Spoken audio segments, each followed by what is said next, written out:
ஆண்டவர் நம்முடைய வாழ்க்கையில எழுந்தருளும் பொழுது சத்துருக்கள் சிதறடிக்கப்படுவார்கள். ದೇವರು ನಮ್ಮ ಜೀವಿತದಲ್ಲಿ ಎದ್ದೇಳುವಾಗ ಶತ್ರುಗಳು ಚದರಿ ಓಡುತ್ತಾರೆ. ஆமென். ஆண்டவர் எழுந்தருளும் பொழுதுதான் ஜெயம் உண்டாகிறது. ದೇವರು ಎದ್ದೇಳುವಾಗಲೇ ನಮಗೊಂದು ಜಯ ಸಿಗುತ್ತದೆ. ஆண்டவர் எழுந்தருளும் பொழுதுதான் சுகம் உண்டாகிறது. ದೇವರು ಎದ್ದೇಳುವಾಗಲೇ ನಮಗೆ ಸೌಖ್ಯ ಸಿಗುತ್ತದೆ. ஆண்டவர் எழுந்தருளும் பொழுதுதான் சந்தோஷம் உண்டாகிறது. ದೇವರು ಎದ್ದೇಳುವಾಗಲೇ ನಮಗೊಂದು ಸಂತೋಷ ಸಿಗುತ್ತದೆ. ஆண்டவர் எழுந்தருளும் பொழுதுதான் குடும்பங்கள்ல ஆசீர்வாதம் உண்டாகிறது. ದೇವರು ಎದ್ದೇಳುವಾಗಲೇ ಕುಟುಂಬದಿಂದ ಆಶೀರ್ವಾದ ಉಂಟಾಗುತ್ತದೆ. ஆனால் சங்கீதக்காரன் இங்கே ஜெபிக்கிறார், உமது வல்லமை விளங்கும் பெட்டியுடன் உம்முடைய ஸ்தாபர ஸ்தலத்தில் நீர் எழுந்தருளும். ಕೀರ್ತನೆಗಾರನಾದ ದಾವೀದನು ಈ ರೀತಿಯಾಗಿ ಪ್ರಾರ್ಥನೆ ಮಾಡುತ್ತಾನೆ, ಯೆಹೋವನೇ ಎದ್ದು ಪ್ರತಾಪಯುಕ್ತವಾದ ಮಂಜೂಷದೊಡನೆ ವಾಸಸ್ಥಾನಕ್ಕೆ ಸೇರೋಣವಾಗಲಿ. இந்த காலை வேளையிலும் ஆண்டவர் நம் மத்தியிலே வல்லமையாய் எழுந்தருளும்படியாக ஆண்டவர் விரும்புகிறார். ಈ ಬೆಳಗಿನ ಸಮಯದಲ್ಲಿ ದೇವರು ಪ್ರತಾಪಯುಕ್ತವಾಗಿ ಎದ್ದೇಳುವುದಕ್ಕಾಗಿ ದೇವರು ಇಷ್ಟಪಡುತ್ತಾ ಇದ್ದಾರೆ. ஆமென். அவர் நம்ம மத்தியிலே வல்லமை விளங்கும் பெட்டியோடு எழுந்தருள வேண்டும். ನಮ್ಮ ಮಧ್ಯದಲ್ಲಿ ಶಕ್ತಿಯುತವಾದ ಮಂಜೂಷದೊಡನೆ ಎದ್ದೇಳಬೇಕು. சங்கீதக்காரன் இந்த இடத்துல மட்டும் இல்ல, இன்னும் பல இடங்களிலும் ஆண்டவர் எழுந்தருள வேண்டும் எழுந்தருள வேண்டும் என்று சொல்லுகிற காரியத்தை நாம் படிக்கிறோம்.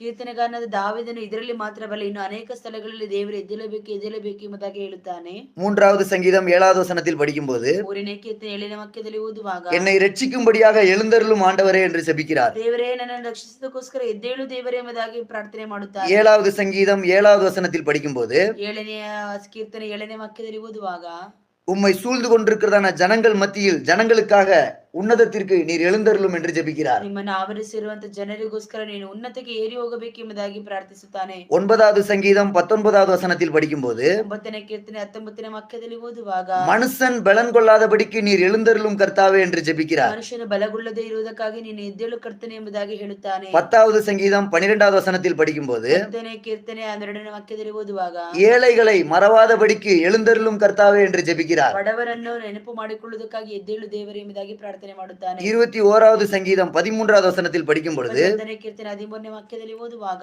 ஆண்டவரே நீர் உம்முடைய பலத்தோடு எழுந்தருளும், உம்முடைய பலத்திலே எழுந்தருளும் என்று சொல்லுகிறார். ದೇವರೇ ನಿನ್ನ ಬಲದಲ್ಲಿ ಎದ್ದೇಳು ಎಂಬುದಾಗಿ ಹೇಳುತ್ತಾನೆ. 35வது சங்கீதம் 23வது வசனத்தில் படிக்கும்போது, 35ನೇ ಕೀರ್ತನೆ 23ನೇ ವಾಕ್ಯದಲ್ಲಿ ಓದುವಾಗ, நியாயம் செய்ய வழக்கை தீர்க்க எழுந்தருளும் ஆண்டவரே.